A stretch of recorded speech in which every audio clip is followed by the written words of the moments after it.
This man is dangerous. Look at you, riding your bike, acting tough to kids. No, come on. Come to these kids, you're asking them to take car spotters, and then you go to kids and you say to them, Bro, no, say that again. I'm in your face, bro. In my face. I said I'm in your...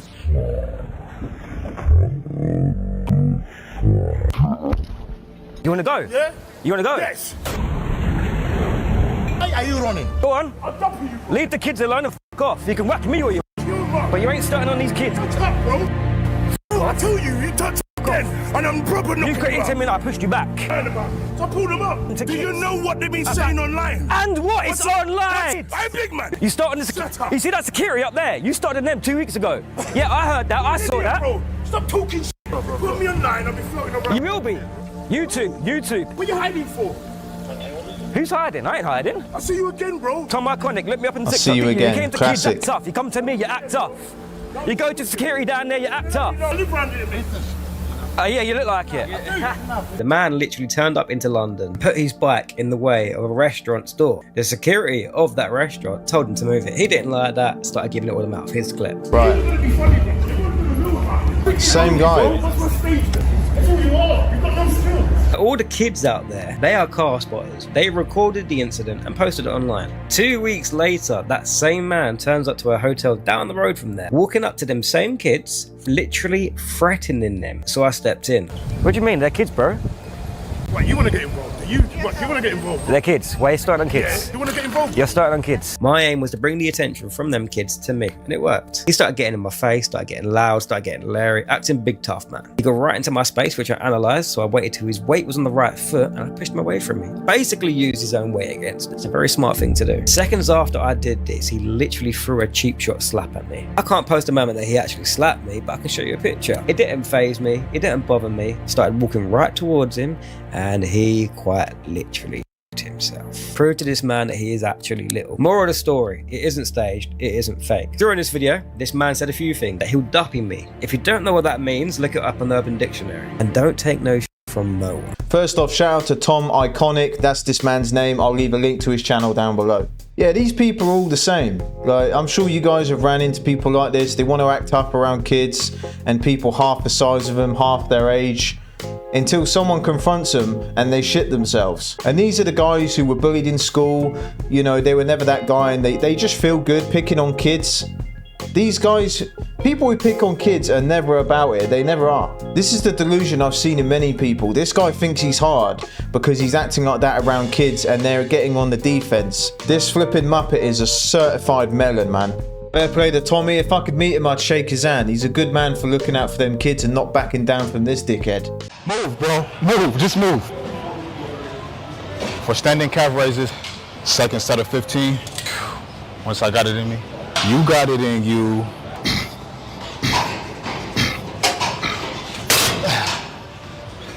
Move, bro. Nah. Move. Just move. Just move. You're not a kid. Chill out. Go back to your seat. This is not. Nah, man, if this guy wasn't so focused on setting up his Odeon cinema right there, maybe his calves would be bigger. Focus on training them calves, mate. Don't worry about what other people are doing, you donut. High school, you don't do things you want some clout, you purposely mess up someone else's day. That's not being a good person, bro. It's not. They complain about the cameras and they want us to do the right thing, but then they don't want to do the right thing. Don't get in someone else's way. I didn't see your camera. Don't lie either. It's not about the camera, it's about respect. There's a form of mutual respect that we all should have for each other. Want me to turn the camera off, you let me know, I'll turn it off. But don't block me. That ain't cool.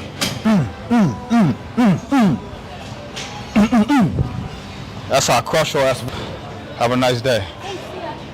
We don't care. Let me tell you. We don't care. This guy has what we call main character syndrome. This guy wakes up and sees that line at the start of a movie and he thinks the day and there's cameras rolling, he literally thinks he's the main character in this life. Those people are paying the same as you, mate, to be in that gym. You have no entitlement and you can't tell anyone what they can and can't do in that space. If you don't want people walking in front of the camera, piss off and build your own home gym and then you won't have to deal with it again. And he said about other people trying to get clout. He's the only one clout chasing, and it's people like him that put people off who want to go to the gym. They're 50-50, like, oh, I do want to go, I don't want to go. You know, we should be welcoming new people to the gym. If I see people in the gym who are relatively new and they need a hand with something, I happily will help them. That's what the gym community is all about, not dickheads like him. MMA clowns really thinking they could beat a 260-pound bodybuilder like me. Your techniques won't do shit. Well, newsflash, you will be tapping in 10 seconds, mate. I can guarantee you that. I know this guy's probably rage baiting and, you know, he knows what he's doing, but if anyone thinks like this, they are the first people to tap and get that reality check. I've wrestled with people 2 or 3 stone lighter than me, and if they actually went like 80-90%, man, I would have been seeing stars. I mean, I'm sure some of you guys watching have stories of people coming into the gym. Might be bodybuilders or people who watch Rocky 1 and 2 and they think they're, you know, they know their stuff and then get whooped by an MMA dude half their size. If you do have stories like that, let me know in the comments. I'll be really interested to read them. But we've got a good example in this next clip. All right, so the bodybuilder is on the left and the MMA guy is on the right. 2, 1, let's go. Let's see how long it takes. Oh, that was smooth. Oh, he's got him, he's got him. Oh.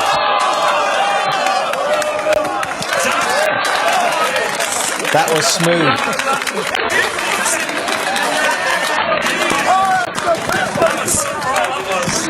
So these guys thought it'd be a great idea to enter a gym and interrupt a sparring session with the K1 super lightweight champion. Doesn't sound like a great idea, does it?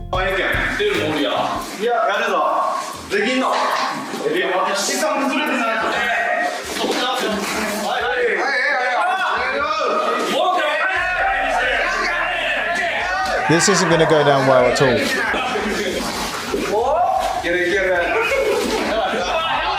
You can already see just the levels of skill and technique difference with these two. And this seems to be like a worldwide thing, street fighters entering gyms and saying they're undefeated on the street, and they never turn out to do much. Most of them. All right. Ooh.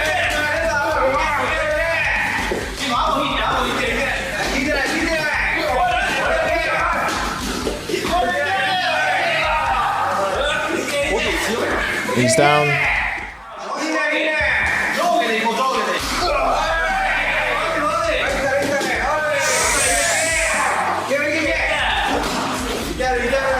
He's feeling it. Oh, body shot. I don't know what these guys were thinking and decided this would be a good idea. This guy's a super talented guy. Sean Strickland, a UFC champion, actually sparred this guy as well, and he held his own against him, to be fair.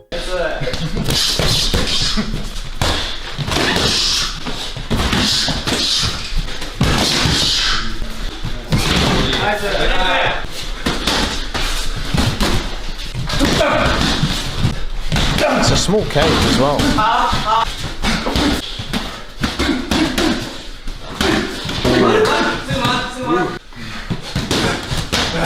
Shots.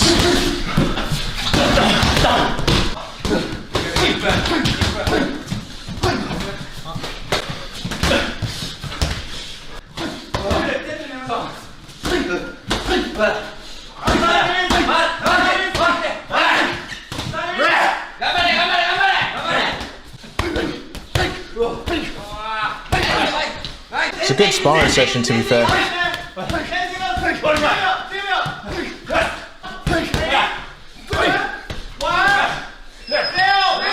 Yeah, to be fair, he held his own, and Sean is known for his brutal sparring sessions. You know, he doesn't exactly hold back, as we could see in that clip. And Sean is as tough as they get, so fair play to him for even getting in there and doing that. And he went out of his, you know, comfort zone. You couldn't do any kicks or, you know, the technique was all different. He was only allowed to box. All right. Kung Fu guy. All right.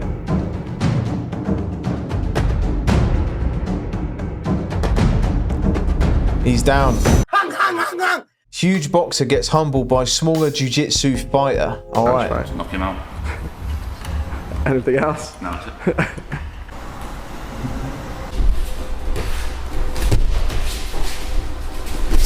Okay.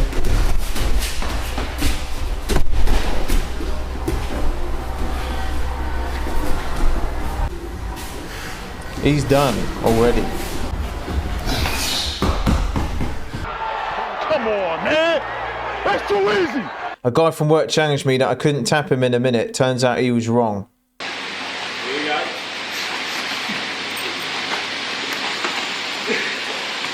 Come on, Louis. Come on, Louis. No kissing. Pop the time. Got him. Sorry? That's 2 out of 3. I wasn't expecting that. Oh, wow. Do something. Question. Oh, no, If gang pull up, are you gonna back your brethren? Shouldn't be screaming things for the things man just cause queff him. Being that's hit me a What is savage, going on? savage. Why you trying to lock my brethren? Spartans did like custard cream now. Look at your weeds, you stress him. I say, do him. If gang pull up, are you gonna back your brethren? Shouldn't be screaming things for things man just cause queff him. Being that in me a savage, why you trying to lock my brethren? Do one. Do one. Do one. Do one. You pulled me over. Pulled him over. Literally. Told me to get out of the cab. You told him. Got out of the cab. What are you going to do? Literally. It's this guy like narrating the whole situation. What are you gonna do? He's a joker, man. You know what I mean? You didn't take the job. Always, he's threatening your masculinity. How is it? He's got back in his cab and he's gone. And he's a good. I don't really know what's happening here. We've got like no context. But this guy narrating the situation, and when people add a bit of like weirdness or comedy to a conflict situation, you'd be surprised how quick it can de-escalate the situation sometimes. These two were having it out, and then they looked at this guy being weird, coming up to him, filming, narrating the thing, and then they were just like, yeah, we need to leave. What the hell? What the fuck is you doing? Why you got your ass in the air like that? Yo, why is your ass in the air? What's that, the Diddy plank? Yo, that is a prison special. That move right there, what the fuck is you doing? Yo, look at this.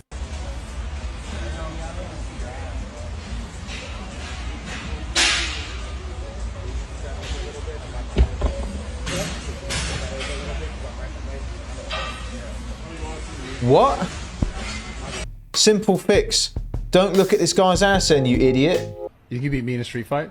Huh? You think you beat me in a street fight? You in a street fight? Yeah. You're a podcaster, brother. I love it. I love it. So the answer is then yes, yeah? Of course. So this Bradley Martin guy, right, he thinks because of his size, you know, like the clip we watched at the start of the video, he thinks because of his size, he can beat people in a street fight. Even people like the guy he's talking to, Nate Diaz, a UFC champion. Bradley Martin would get whooped by a featherweight, let alone someone, you know, even a little bit smaller than him. Man, delusion. I love it. I love it. Yeah, not you personal, though, but anybody, any size is like easy. No, I was talking about me. Yeah. Because I asked Devin Haney. Devin Haney thought the boxer, he thought he beat me in a street fight 150. Yeah, but... Yeah, he probably f*** you up too, though. You but, think so? But, nah, you really think so? But, no, I'm 260. I said probably f*** you up. You think a 150-pound dude? I think realistically. You're talking about Devin Haney, the boxer. The boxer, yeah. 150. No, I think he'd find you, but if you...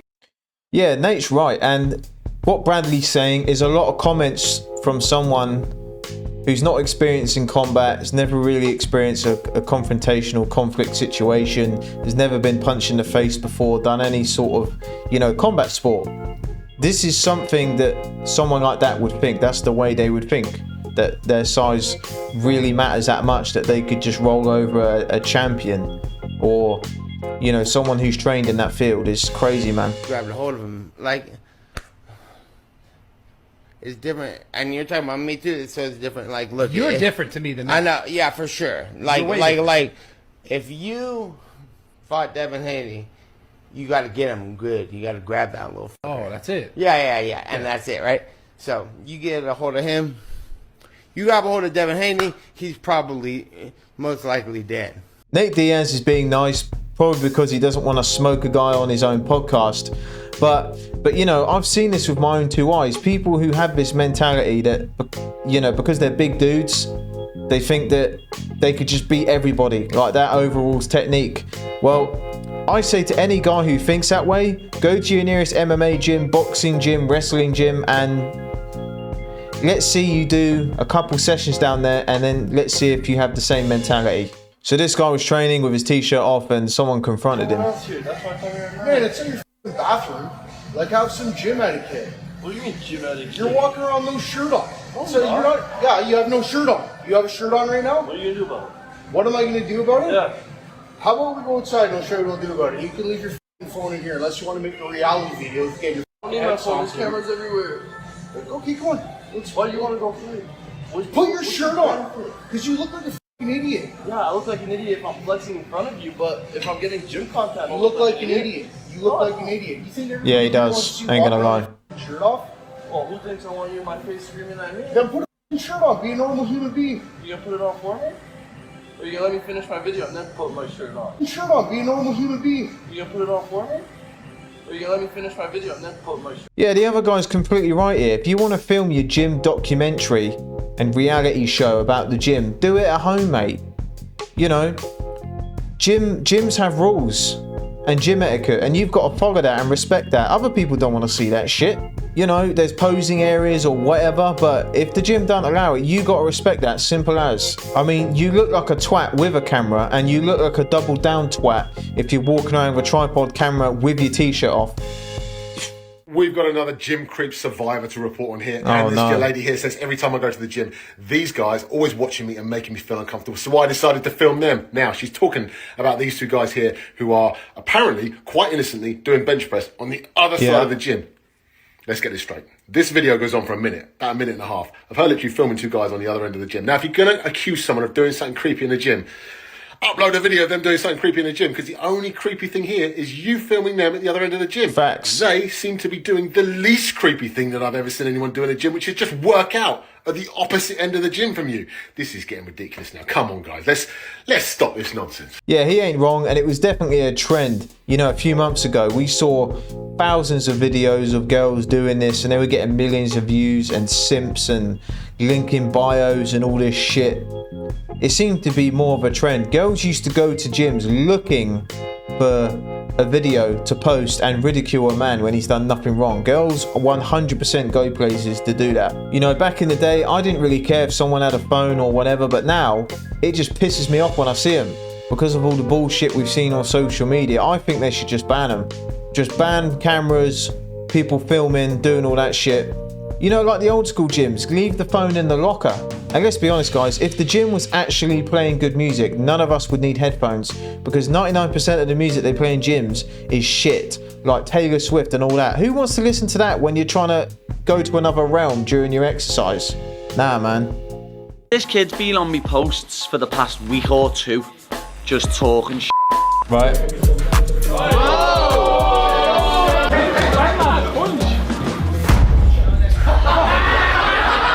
Yeah, they hurt.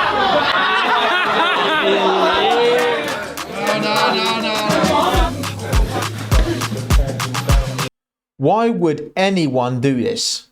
Talk shit to a UFC champion and then go to the gym and get whooped in front of everyone in the gym and online.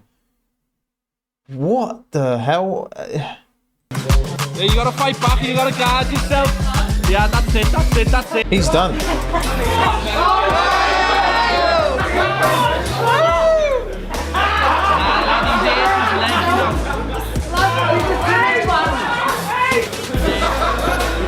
He's lucky that Paddy's a nice guy. You know, he doing dumb stuff like this. If he got in there with like Sean Strickland or John Jones or someone like that, this guy would have got a real pasted.